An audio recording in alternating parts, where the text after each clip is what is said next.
Alors que les chefs se préparent aux débats électoraux, nous, on poursuit notre bilan de mi-campagne et je retrouve cette fois Francine Pelletier, qui est journaliste, documentariste et chroniqueur au quotidien Le Devoir. Bonjour, Francine. Bonjour Esther. Bon, vous avez écrit récemment dans Le Devoir que cette 43e élection fédérale n'est pas partie pour la gloire. Expliquez-nous pourquoi. Qu'est-ce que vous pensez de cette première moitié de campagne?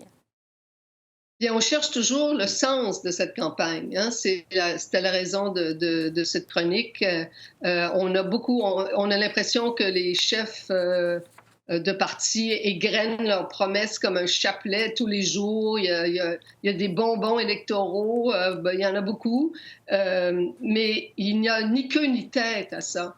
Très souvent, on retrouve la même promesse. Chez l'NPD, chez les libéraux, même parfois chez les conservateurs. Donc, il y a pas... On cherche, comme je vous dis, le sens. Ouais. Et en même temps, il y a eu trois énormes incidents ou événements lors de ces 21 jours. Il y a eu d'abord l'affaire Blackface, qui a terni, évidemment, la campagne libérale. Et il y a eu les grandes manifestations pour l'environnement. Et en même temps, ce sont des enjeux qui demeurent en marge des campagnes, dans le sens que avec le blackface, on a beau voulu dans les médias vilipender M. Trudeau en disant que ça y était de sa candidature et en fait de sa victoire le 21 octobre. Et en fait, on se rend compte que les sondages disent quelque chose de complètement différent. Ouais. Même chose avec l'environnement. On a eu des manifestations records, 1,5 million dans les rues de Montréal. C'est la plus grosse manif de l'environnement pour le monde entier, c'est pas rien. Et pourtant, les sondages nous disent que les gens ne mettent pas l'environnement comme leur priorité numéro un, même que ça vient après l'économie, la santé, et voilà. Donc, on a beaucoup de difficultés à saisir quel est le sens, que veulent les gens, et on sent les politiciens qui tâtonnent à travers tout ça pour essayer de sentir de quel côté souffle le vent, mais ils ne l'ont pas trouvé. Oui, c'est peut-être ce qui explique, en partie, il y a un phénomène qui étonne jusqu'à maintenant dans cette campagne-là, c'est que les intentions de vote n'ont pas bougé depuis le déclenchement de la campagne. Je parle dans les sondages nationaux. Vraiment, les libéraux et les conservateurs sont au coude à coude, même s'il y a eu justement des controverses, des photos de blackface, des vidéos sur le mariage gay. Il n'y a pas d'impact dans les sondages. Est-ce que c'est parce que, justement, on cherche encore un sens à cette campagne électorale que, pour l'instant, on a le sentiment que les électeurs ne se sentent pas interpellés ou qu'ils ne se sentent pas vraiment branchés? Qu'est-ce que vous en pensez? Bien, moi, je dirais surtout que c'est signe que la marque de commerce de M. Trudeau, la marque de commerce des libéraux, depuis que Justin Trudeau est là, c'est-à-dire l'image d'un Canada, vous savez, sa fameuse phrase en prenant le pouvoir en 2015, « Le Canada est de retour », cette image qu'il veut projeter à l'international d'un Canada progressiste, compatissant, généreux, etc. Cette image-là a tenu le coup parce que c'est M. Trudeau, et par rapport à l'environnement, qui a déçu énormément les environnementalistes et les jeunes, et j'en passe. Et toute, évidemment, la controverse avec le blackface, ça aurait dû le marquer à tout jamais. Il a bien encaissé le coup. Et donc, ça veut dire qu'il est quand même plus fort qu'on l'aurait cru. Ou en tout cas, finalement, le message de M. Trudeau, des libéraux dans cette campagne, qui est essentiellement, oui, on sait, on n'est pas parfait, mais voulez-vous vraiment l'alternative, c'est-à-dire retourner aux années Harper, retourner chez les conservateurs? Cette question-là, je pense, cette menace-là fonctionne. Je pense qu'il y a beaucoup de gens, notamment en Ontario, ça fonctionne très fort parce que les gens ont déjà goûté un gouvernement conservateur avec Doug Ford et sont immensément déçus. Donc, l'idée de « OK, on n'est pas parfait, mais on est mieux que les voisins », ça fonctionne jusqu'à un certain point. Oui, parce que justement, les libéraux, à cause de la présence de Doug Ford en Ontario, sont en train de monter dans les sondages du côté ontarien. Parce que, bon, je disais il y a un instant, il n'y a pas de mouvement dans les sondages à l'échelle nationale, mais quand on regarde par région, par province, il y a du mouvement. Ça m'amène à vous parler de la campagne au Québec.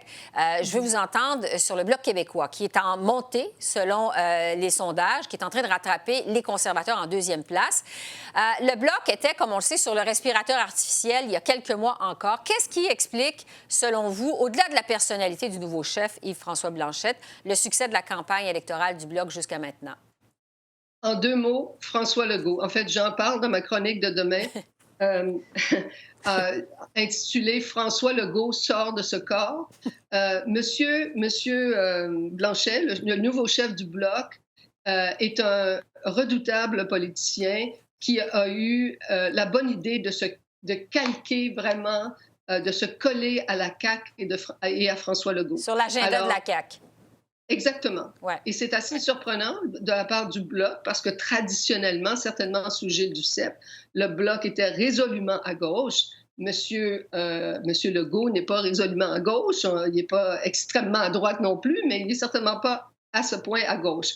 Donc, Monsieur Blanchet a fait le même calcul et fait le même calcul que François Legault, c'est-à-dire allons dans le sens qui flatte le poil des Québécois. On est un grand défenseur de la laïcité, un grand défenseur des régions, des aînés, mais aussi il monte le ton d'une façon qu'on n'a pas vue depuis, je pense jamais au Bloc, à savoir de dire au Canada, mêlez-vous de vos affaires. Vous savez, nous, on sait comment. D'ailleurs, le Bloc, M. Blanchet a acheté un panneau publicitaire entre la frontière ou à la frontière ontarienne pour dire au reste du Canada de ne pas se mêler de la laïcité au Québec. Le Québec, c'est ce qui est bon pour le Québec, point. Voilà. C'est ce qu'il disait. Voilà. Donc, le message du Bloc, c'est mêlez-vous au reste du Canada, c'est mêlez-vous de vos affaires. Puis en passant, on voudrait repatrier ce pouvoir-là jusqu'au CRTC. Et donc, c'est vraiment un discours extrêmement nationaliste, pas souverainiste. Il a mis la souveraineté, comme M. Legault, en sourdine pour le besoin de cette élection, mais extrêmement autonomiste, nationaliste. C'est absolument la recette de François Legault, et c'est ce qui explique la montée du Bloc. Oui, parce que le Bloc... M. Blanchet est effectivement un politicien charismatique. Il ne faut rien lui enlever. Oui, parce que le Bloc, avant même le déclenchement de la campagne, avait averti qu'il se ferait la voix du gouvernement de la CAQ à Ottawa. Or, le gouvernement de la CAQ, évidemment, est un gouvernement qui est fédéraliste. Alors, certains y voient une contradiction, mais ce que vous nous expliquez, c'est que c'est une stratégie, finalement, qui fonctionne, là.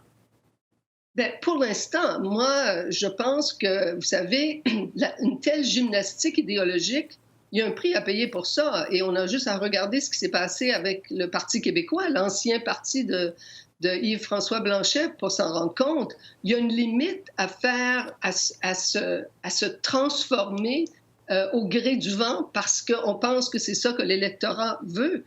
Le Parti québécois a payé très cher le fait qu'il voulait exploiter le pétrole en Anticosti, toute la question de la charte des valeurs même, parce que ça a beaucoup divisé l'électorat, et c'était assez contraire aux valeurs traditionnelles du Parti québécois.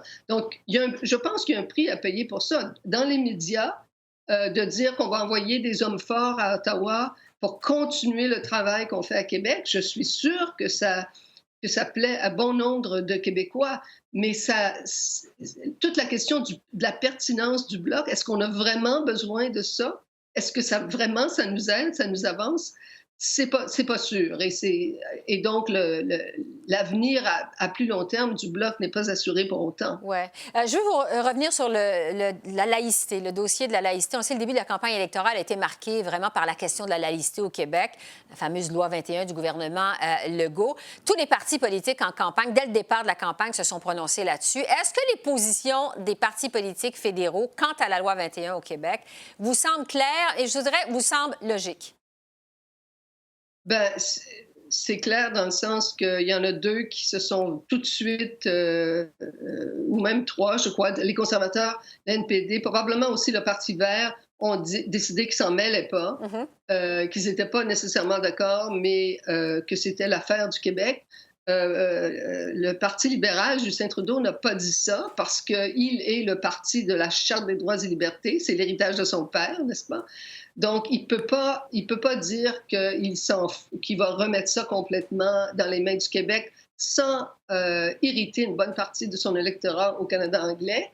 Mais il a dit qu'il n'interviendrait pas pour l'instant. Donc, c'est-à-dire, tout le monde essaie de dire posez-nous une autre question. Celle-là est beaucoup trop épineuse. Mais il n'a pas fermé la porte quand même. Le Parti libéral, dans la campagne électorale, est le seul parti qui n'a pas fermé la porte à une possible contestation judiciaire de la loi 21 au Québec ou une participation dans la contestation. En fait, je vous parle de ça parce que le chef du NPD, M. Singh, en a reparlé aujourd'hui.